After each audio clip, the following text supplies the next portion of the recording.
How to get Hypesquad badge on Discord. So hello guys, welcome back to my YouTube channel. In this quick tutorial, I'll be showing you how to get Hypesquad badge on Discord.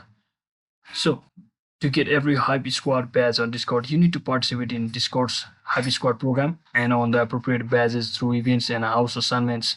So with that saying, just open up your Discord application or your Discord via your browser.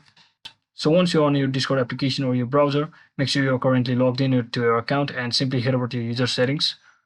So once you're inside user settings, under the left section, simply scroll down under the left section and just head over to the Hypesquad all the way down and just simply select it. Now you can simply tap on this join Hypesquad from over here.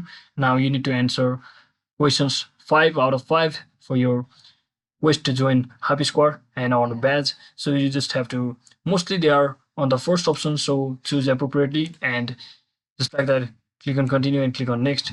And once you do all of that, you should be getting such badge on your account. So that is it for today guys. Thanks for watching. Don't forget to like and subscribe to the channel. See you on the next one.